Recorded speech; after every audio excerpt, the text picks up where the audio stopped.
اعوذ باللہ من الشیطان الرجیم بسم اللہ الرحمن الرحیم اللہم صلی علی محمد وعلی آل محمد۔ السلام علیکم ناظرین، Sindh agri info and vlog channel کی طرف سے میں انجینئر شاہ محمد نظامانی آپ کی خدمت میں پھر حاضر ہوں ایک نئی ویڈیو کے ساتھ، ایک نئے ٹاپک کے ساتھ۔ آج کی ہماری ویڈیو کا موضوع ہے کہ گندم کے فصل کی آخری آبپاشی، کیونکہ گندم کا فصل ماشاءاللہ کئی علاقوں میں تو آ گیا ہے، کئی علاقوں میں آنے والا ہے، تو ہارویسٹنگ چل رہی ہے، کہیں کہیں ہونے والی ہے، تو اس کی آخری آبپاشی کب کی جائے، تو اس کے بارے میں ہم تھوڑا سا ڈسکس کریں گے۔ لیکن ڈسکس کرنے سے پہلے میں ایک گزارش کروں گا کہ پلیز میرے چینل کو سبسکرائب کریں، ویڈیوز کو دیکھیں، لائک کریں، اپنے اچھے کمنٹس دیں، اس سے ہماری ہمت افزائی ہوتی ہے۔ تو ناظرین آتے ہیں ویڈیو کی طرف۔ سب سے پہلے تو میں معذرت خواہ ہوں، میں کچھ عرصے کے لیے اپنے ذاتی کاموں میں مصروف تھا،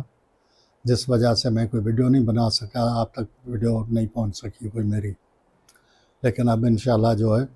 ویڈیوز بناتا رہوں گا اور آپ کی خدمت میں پیش کرتا رہوں گا۔ تو ناظرین، جنوبی سندھ میں تو گندم آ گئی ہے، نیا فصل 2025 کا اتر گیا ہے، وہ آ گیا ہے مارکیٹ میں، لیکن وسطی سندھ اور اپر سندھ میں ابھی فصل ہارویسٹنگ نہیں ہوئی ہے، تو وہاں ابھی بھی آبپاشی کی ضرورت ہے۔ اسی طرح جنوبی پنجاب اور وسطی پنجاب اور پھر اپر پنجاب میں جو ہے پانی کی ضرورت ہے۔ ابھی موسم ابھی کچھ ایسا چل رہا ہے کہ کبھی ٹھنڈا ہو رہا ہے، کبھی گرم ہو رہا ہے، خاص طور پہ پنجاب کا۔ سندھ میں تو اب گرمی آ گئی ہے، تو اب گندم پکنے کی مرحلے سے گزر رہی ہے، لیکن آبپاشی کے حساب سے ہمیں کچھ چیزوں کی احتیاط کرنی پڑتی ہے۔ آخری آبپاشی کے حساب سے ایک تو گندم کے گرنے کا بھی خطرہ ہوتا ہے، اس سے بھی بچانا ہے، اور دوسرا یہ ہے کہ اس کو خشک بھی نہیں ہونے دینا، تر بتر رکھنا ہے۔ جب تک گندم کا دانہ جو ہے وہ دودھیا حالت میں ہے تو اس کی آبپاشی ضروری ہے۔ ہاں، دانہ اگر پک گیا ہے، بالکل ہارڈ ہو گیا ہے، تو پھر اس کو پانی دینے کی اب ضرورت نہیں ہے، وہ پکنے کے مرحلے میں داخل ہو گئی ہے، اب وہ ہارویسٹ ہی ہوگی 8-10 دن میں۔ لیکن جہاں دودھیا حالت میں دانہ ہے وہاں بھی آبپاشی آبپاشی ہونی چاہیے۔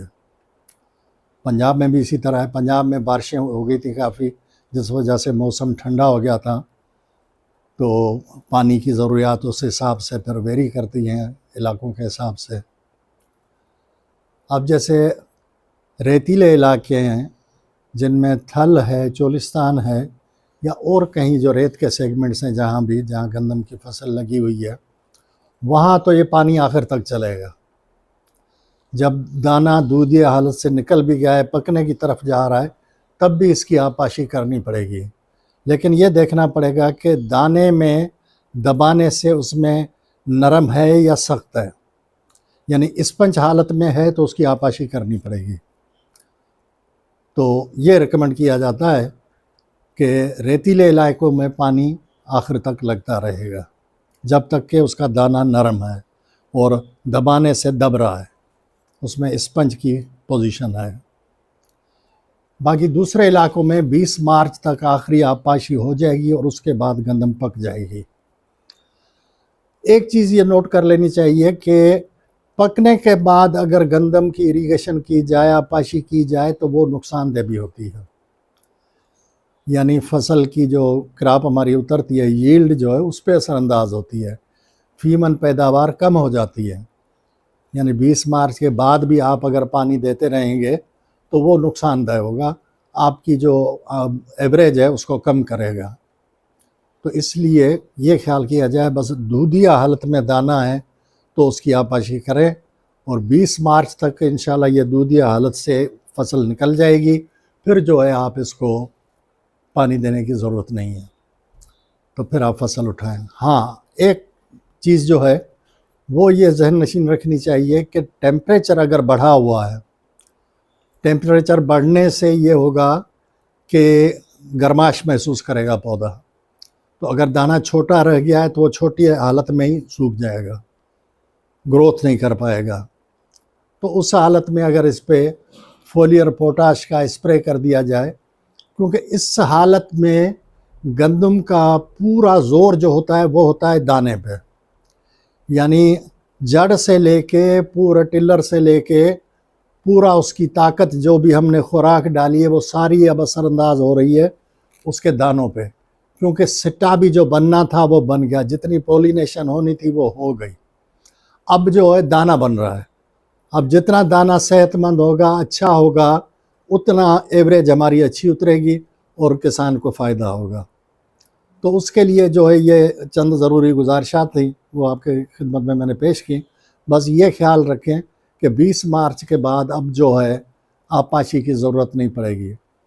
تو گرمی جہاں زیادہ ہے، گرمی سے بچانے کے لیے پانی دینے سے اتنا فرق پڑتا ہے کہ باہر اگر 32 ڈگری سینٹی گریڈ ہے تو گندم کی فصل کے اندر جو ہے نا وہ گرماش اتنی کم ہو جاتی ہے کہ 28 ڈگری تک ٹیمپریچر آ جاتا ہے، تو گندم کا پودا جو ہے وہ گرمی برداشت کر لیتا ہے۔ لیکن یہ اس حالت میں ہے جب ایسی حالت ٹیمپریچر کی پوزیشن ہو، لیکن 20 مارچ کے بعد تو ایک تو ٹیمپریچر ہر جگہ بڑھ جائے گا، موسمی جو صورتحال چل رہی ہے خاص طور پہ سندھ کی، اور پھر شمالی پنجاب اور وسطی پنجاب، جنوبی پنجاب، وہاں بھی یہ فصل 20 مارچ کے بعد تیار ہونا شروع ہو جائے گی، تو پھر آبپاشی کی ضرورت نہیں رہے گی۔ تو یہ ذہن میں رکھیں کہ اگر پکنے کے بعد بھی اس کی آبپاشی کی گئی یا یہ خیال کیا گیا کہ اس سے کوئی گندم کو جو طاقت ملے گی، یہ ذہن سے نکال لیں، وہ پانی پھر نقصان دہ ہوگا، دانے کو مار دے گا۔ اس لیے ہم نے دانے کو صحت مند رکھنا ہے تاکہ ہماری ایوریج جو ہے اچھی اترے۔ امید ہے کہ میری یہ باتیں آپ نے سنی ہوگی اور اس سے آپ کافی سمجھ آ گئی ہوگی۔ تو اس کے ساتھ میں اجازت چاہوں گا، لیکن اجازت لینے سے پہلے ایک بار پھر گزارش کروں گا کہ میرے چینل کو پلیز سبسکرائب کریں، ویڈیوز کو دیکھیں، لائک کریں، کمنٹ کریں، اس سے ہماری ہمت افزائی ہوتی ہے۔ آپ کی بڑی مہربانی ہوگی۔ اللہ حافظ۔